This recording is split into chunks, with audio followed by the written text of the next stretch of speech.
आप देख रहे हैं डार्क फाइल्स। तो चलिए बढ़ते हैं आज की इस कहानी की ओर। शाम गहरी हो चली थी।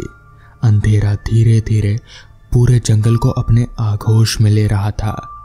पिपरिया कस्बा अभी और 4 किलोमीटर की दूरी पर था। शिव शर्मा घबराया हुआ था।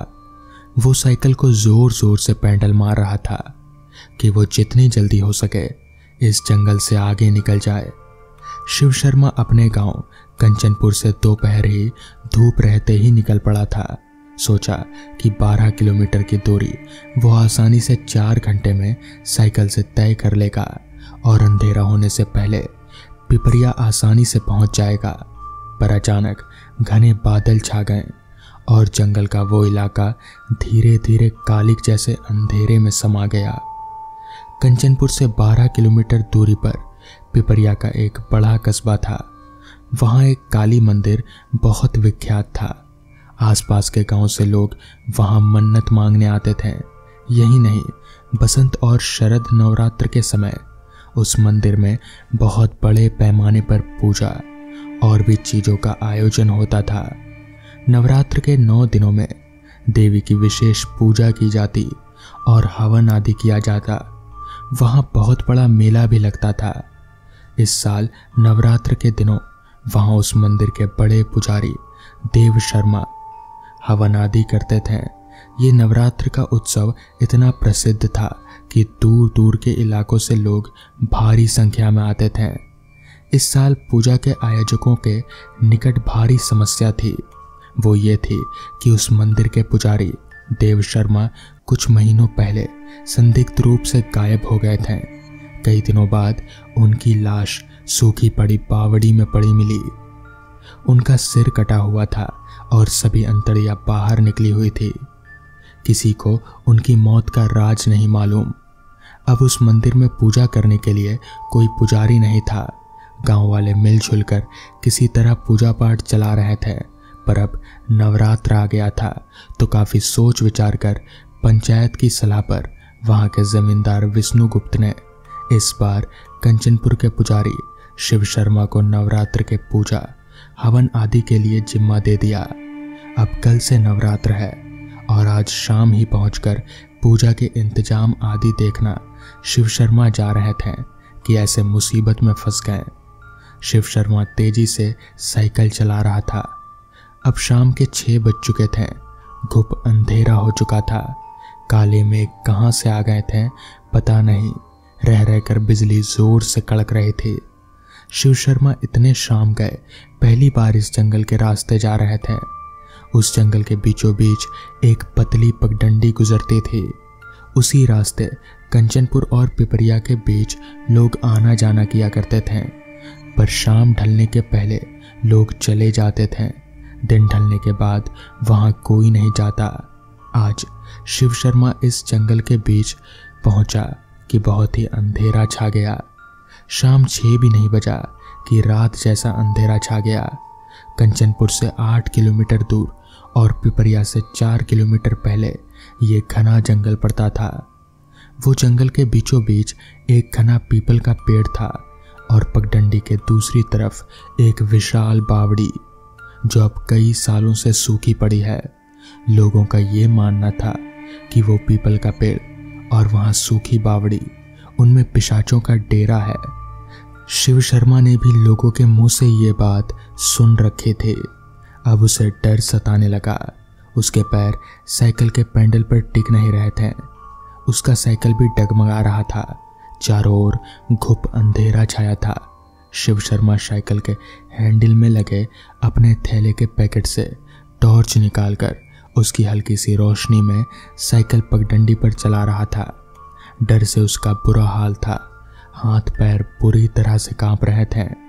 वो अब ठीक पीपल के पेड़ के नीचे पहुंचा ही था कि जोर से बिजली कड़की। शिव शर्मा डर के मारे साइकिल से गिरने ही लगे थे कि उसे लगा कि किसी ने उसका साइकिल थाम लिया।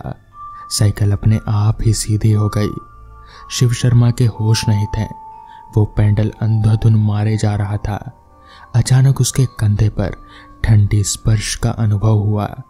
ऐसा लगा कि उसके कंधे पर किसी ने बर्फ का टुकड़ा रख दिया हो। उसकी साइकिल के पीछे और भी भारी हो गई और साइकिल की गति भी बिल्कुल कम हो गई। शिव शर्मा पूरी शक्ति से पेडल मारे जा रहे थे, पर साइकिल कछुए की चाल चल रही थी। शिव शर्मा को लगा कि उसकी साइकिल के पीछे कोई बैठा है और वही हैंडल भी कंट्रोल कर रहा है। अब बूंदाबांदी शुरू हो गई थी। शिव शर्मा के कपड़े भीग गए थे, छतरी भी नहीं थी। उसे रोना आ रहा था, सोच रहा था कि किस मुसीबत में पड़ गया। आसपास कोई घर दिखे तो कम से कम उसमें जाकर रात गुजार सकता। वो अब अपने बचने की उम्मीद लगभग खो चुका था। इतने में फिर से बिजली कड़की। उस बिजली की चमक में कुछ 20 कदम की दूरी पर एक झोपड़ी दिखाई दी। उसमें एक टिमटिमाती दीपक की रोशनी दिखाई दी। शिव शर्मा साइकिल को उस ओर तेजी से बढ़ाया, मगर ये क्या, साइकिल के पेडल खुद ब खुद तेजी से घूमने लगा। अगले ही पल उसका साइकिल झोपड़ी के दरवाजे पर था। हालांकि साइकिल हल्का हो गया, जैसे पीछे कैरियर पर बैठा सवार कोई उतर गया हो। शिव शर्मा के शरीर में एक अजीब सी सिहरन दौड़ गई। वो संभल कर साइकिल को झोपड़ी के दीवार से सटाकर खड़ा किया और आवाज लगाया, कोई है? कुछ ही पलों में एक हट्टा कट्टा घनी मूंछों वाला आदमी एक दीपक हाथ में लिया आया और बोला, अंदर आ जाओ। शिव शर्मा अंदर घुसकर उस आदमी से बोला, बाहर बारिश हो रही है और अंधेरा है, मुझे पिपरिया जाना है, कल सुबह होते ही निकल जाऊंगा। इस पर वो आदमी बोला, हाँ क्यों नहीं, मुझे मालूम था तुम आओगे। पहले ये तौलिया लो और अपने गीले बालों और बदन को सुखा लो। ये कहते हुए उसने एक तौलिया ला कर दिया। तौलिया लेते हुए शिव शर्मा के हाथ उसके हाथ को छू गया तो उसे लगा मानो बर्फ छुआ गया हो। उसे जंगल में साइकिल के गिरते समय कंधे पर ठंडे का एहसास याद आया। फिर उसे चारपाई दिखाकर बैठने को कहा गया। उसके बैठते ही वो आवाज लगाया कि खाना लेकर आओ। एक अधेड़ उम्र की महिला रोटी सब्जी वाली थाली सामने लेकर आ गई। शिव शर्मा खाना खाने लगा, पर उसे रोटी और सब्जी खाते समय उसे एक अजीब सी खून की बदबू आ रही थी। उसे उल्टी आ रही थी। वो एक कौर मुंह में रखकर हाथ धोकर आ गया। तब वो आदमी और औरत उसके पास चारपाई के सामने आकर बैठ गए और वो आदमी बातें शुरू किया। शिव शर्मा ना, तुम बड़े अच्छे आदमी हो। ये सुनकर शिव शर्मा भौचक्का रह गया। वो पूछा, आप मेरा नाम कैसे जानते हो? तब वो आदमी बोला, तुम्हें यह जानने की जरूरत नहीं, मेरी बात सुनो। तुम जहाँ पिपरिया जा रहे हो वहाँ के जमींदार विष्णुगुप्त का पिता चंद्रगुप्त एक कठोर और अय्याश आदमी था। वो हर रात नवरात्र को पूजा और मेला का आयोजन कराता। दूर दूर से लोग आते थे, पर हर बार मेले में से कुछ लड़कियां गायब हो जाती। किसी को नहीं पता कि आखिर हो क्या रहा है। मेले में से जवान लड़कियां गायब कैसे हो रही है। असल में उस जमींदार की पत्नी उसे बहला फुसलाकर अपनी कोठी पर बुलाती और फिर जमींदार के साथ गलत काम करवाती और फिर उनके गहने लूट लेती और फिर उनका कत्ल कर बावड़ी में बड़े पत्थर से बांध कर फेंक देते थे। कालांतर में जमींदार चंद्रगुप्त और उसकी पत्नी पिशाच योनि को प्राप्त हुए और बावड़ी के सामने वाले पीपल के पेड़ पर रहने लगे। अब वो आते जाते लोगों को भक्षण कर उनका खून पीते हैं। तुम्हें उनका श्राद्ध कर उनको मुक्ति दिलाना है। सारी बात सुनने के बाद शिव शर्मा ने पूछा, पर आप ये सब कैसे जानते हो? क्योंकि मैं ही चंद्रगुप्त हूँ और यही मेरी पत्नी है। कहते हुए वो व्यक्ति लंबे दांत और भयानक चेहरे वाले रूप में हो गए। शिव शर्मा साइकिल लेकर भागा और पिपरिया पहुंचकर जमींदार विष्णुगुप्त को सारी बात बताई। विष्णुगुप्त ने विधिवत शिव शर्मा के कहे अनुसार श्राद्ध कर उन पिशाचों को मुक्ति दिलाई। तो दोस्तों, ये थी आज की पहली कहानी। तो चलिए बढ़ते हैं आज की दूसरी कहानी की ओर। विजय एक कोलवरी में काम करता था और घर से कोलवरी जाने के लिए विजय रेलवे लाइन के किनारे से होकर जाता था।